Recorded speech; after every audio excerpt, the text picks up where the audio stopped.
Good afternoon, Merry Christmas, and welcome to another edition of Brewdog's Beer Reviews. It's my annual Christmas special.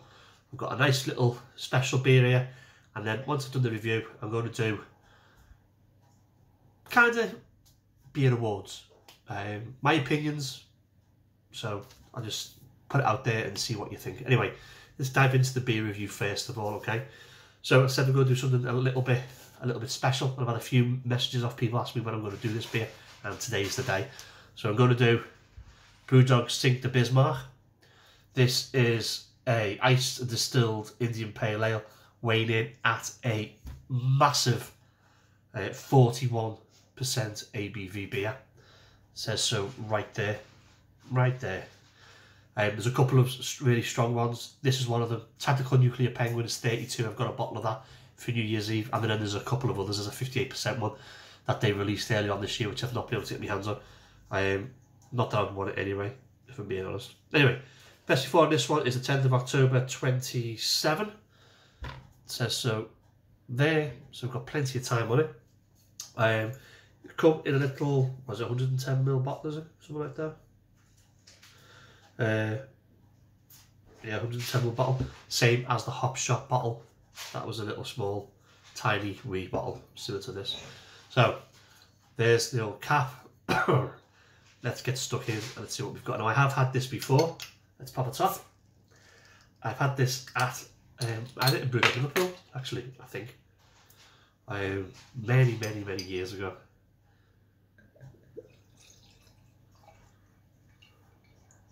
If I remember correctly, it didn't have any kind of head on it at all. And there we go, it's exactly the same. So, beer in a glass, what have we got? Well, no head. It looks like sort of a deep red beer. Crystal clear, see straight through it. Well, when you get filtered 4 times, then you're going to get that, aren't you? It's going to be crystal clear. So, give it a bit of a swoosh around. Now I know when last time I did this, you do get, whether you can see it or not, you get the alcohol ring. Right. Let's dive in, let's get a nose. Oh, boozy. Oh, medicinal. Oh, wow, it burns the back of your nose. Yeah, it's boozy, it smells medicinal. Raisins. Oh, it smells like brandy. That's what it smells like. Oh, wow, that'll clean your sinuses if nothing more, and probably clean your drains as well. Right, let's go for the body and carbonation. Cheers.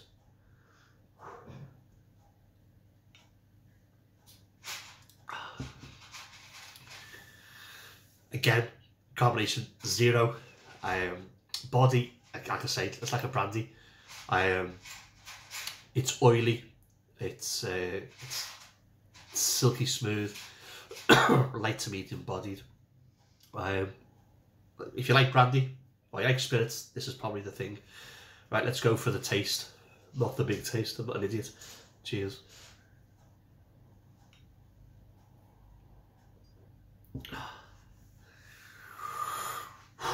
Alcohol. Alcohol vapour. Got an alcohol burn here. Again, similar to that of whiskey, that of brandy. Very warm, and my cheeks are flush already. There's a little hint of some kind of a fruit. I wouldn't say a grapefruit. There's a hint of a little bit of a raisin kind of thing going on, but it doesn't last long. It really doesn't. It's just full blown booze. There's a little bit of sweetness to it, but like I say, it is just like a brandy. It really is. I'm not going to drink all this on camera because I'm not a fool. I'm going to take my time with this. There you go. So, Sink the Bismarck by Brewdog. Do I like it? You know what I do? I do like it. I liked it when I first had it, and I like it now. Would I buy it again? Well, I could pay 10 quid for this. But I've got another one that I'm keeping hold of, so no, I wouldn't. Because I'm going to keep the one I've got, I'm going to keep for a long time. Would I recommend it to friends? Yeah, absolutely. It's a novelty beer. It's a tick box beer, this for me. and the same with Tactical Nuclear Penguin and whatever the 58% one's called. They're just tick box beers. And yeah, like Brewdog's Life and Death, the £95 beer, it's a tick box beer. This was just a show of what Brewdog could do, to be fair, when they made it. So if you've had this, let me know what you think. Please put a little comment in the comments box below. I will put a link to the Brewdog website also below, okay? If you like this part of the video, give me a thumbs up. If you don't like this part of the video, give me a thumbs down, subscribe down there. Now, let's move on to Beer Dad's Beer Awards. First time I've done this in the 4 years that I've been reviewing. I just thought I'd just give it a shot and see what you think. Now, I know I've not had, there's loads of breweries out there. I know I've not had a beer from every brewery, but I've had a fair few, and it's been a bit of a tough year for everybody. Places have been shut and pubs haven't been open, so I think some of the breweries to stay open, they've done really well, all things considered. Craft beer in supermarkets has gone through the roof, with Tesco's. So it's certainly pushing the boundaries of what you can and can't sell, ABV wise. So for that reason, Tesco's is getting the Craft Beer Supermarket Award, closely followed by Morrison's. I think those two are right at the forefront of putting craft beer out to the masses at a decent price and at a decent ABV. Worst beer, we'll do worst beer. We get the bad news out the way, so we'll do worst beer first. For me, there's been 3/4. Choco Blocker, that was available in Aldi. I didn't like that at all. I thought it was terrible, by Williams Brothers. Metroland by, I can't remember who did Metroland. Metroland Session IPA, available in Sainsbury's. It is awful. It really is. It's a terrible beer. It's like being at a football match on a rainy day, and your jeans are wet, so you sat there for 90 minutes watching a game and your team are getting beat 4-0 by 20 minutes gone, and then it starts to snow. It is poor. But for me, the worst beer this year is the new Brewdog Hazy Jane / OG Hazy. Brewdog changed it, and if you've got to look at my review, the brand that I go on, they changed it just for this. They changed the beer for supermarket, and it's just, for me, it's just never recovered. It's just awful. Then the Triple Hazy that they released, you can get it. You get a good can of it, you can get a bad can of it, where it's really pure alcohol. So yeah, worst beer of 2020 goes to Brewdog's Hazy Jane / OG Hazy. Moving on to the next one then. Next is, for me, the best local bottle shop. Now, 3 for this one. It's really hard to call this one for me. Tin Glass at the Windy Arbour Farm. I've only just found that, so maybe I could get out like a best newcomer. Penny Lane Londis in Liverpool is just brilliant. They have a really good selection of beers.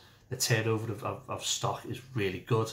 There's loads of fresh stuff. Follow them on Facebook, and you'll see what I mean. They're posting 5-6 times a week.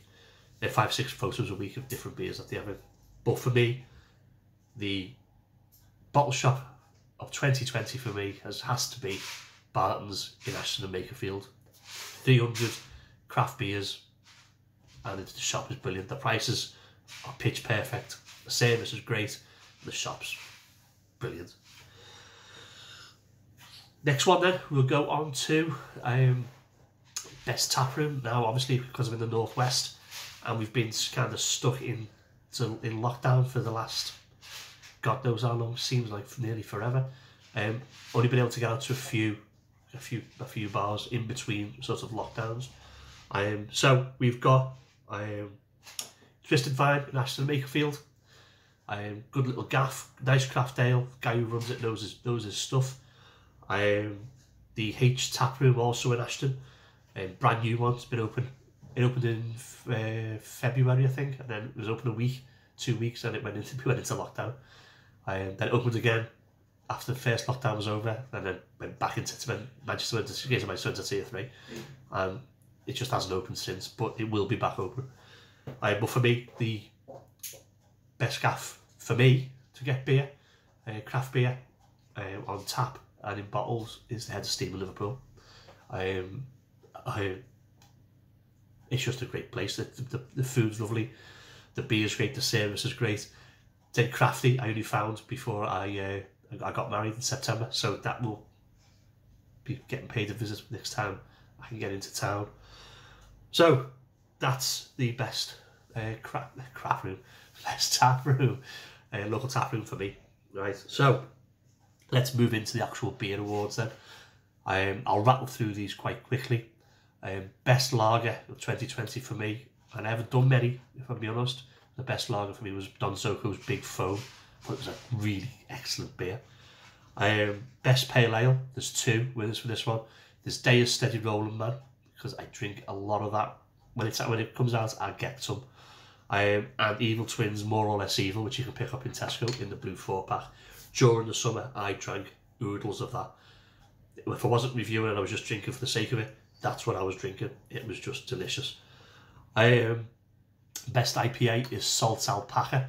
Salt have put some beautiful, beautiful beers out this year. And that is certainly one of them. I think I got that one out of Morrison's. Oh, it's a beautiful IPA. It's just all round, no whistles, no bells. It's just a good, solid IPA.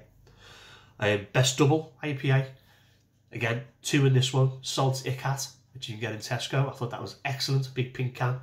That was a really, again, a great example of a double IPA.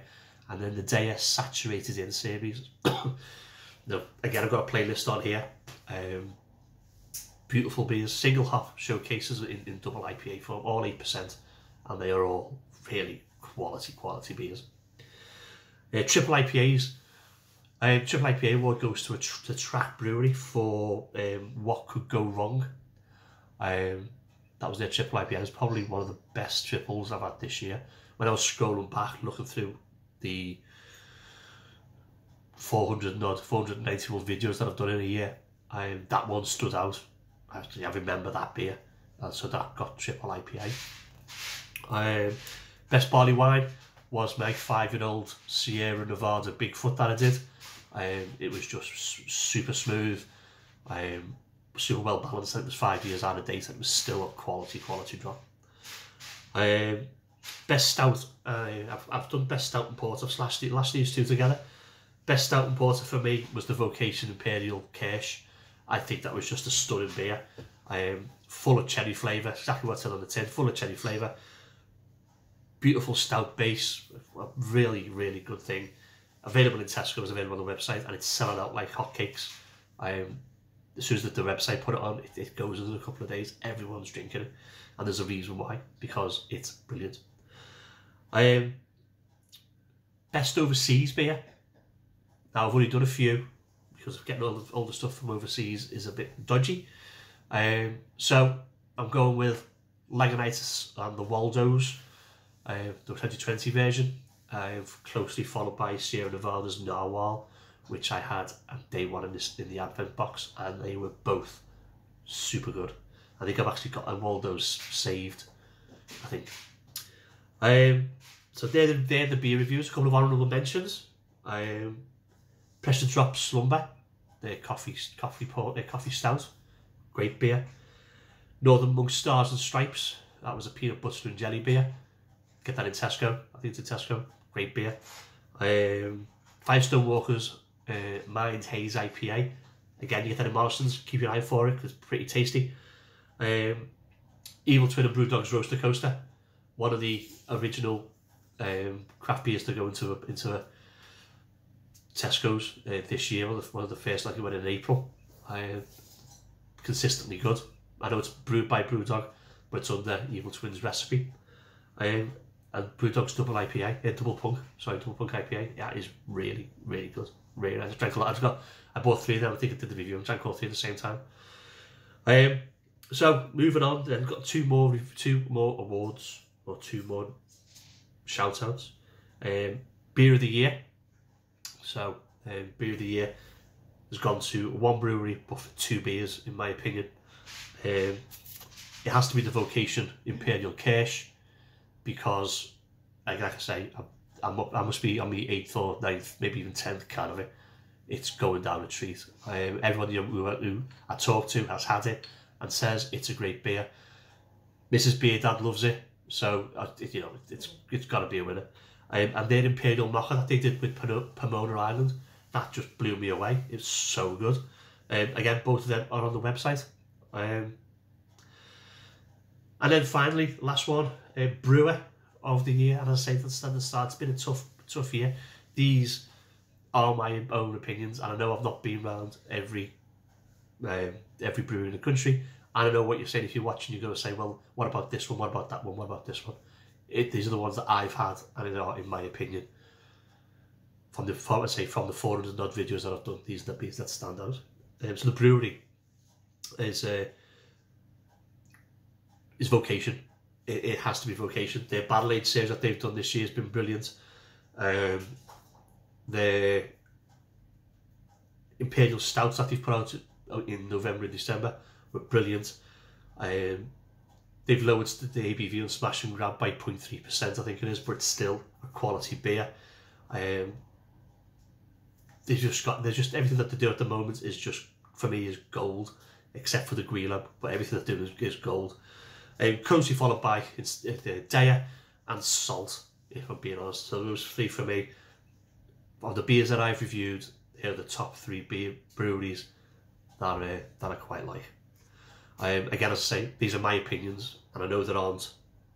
I've missed off places like Wylam, missed off Pressure Drop, Howland Hops, Northern Monk, Wonder Beyond, etc, etc, etc, etc. I know that, but because I haven't been and got stuff off the breweries doesn't mean that they don't exist. It doesn't mean I don't like them. Okay, these are just my opinions. Anyway, I'm going to leave it there. Let me know what you think. Put a little comment down below. Any beers you'd like me to try and get hold of to review for next year, then please feel free. Put it in there. And I'll see you on the next one. I'm going to go away and just sip on this for this afternoon. Probably fall asleep in about 10 minutes. Here we go.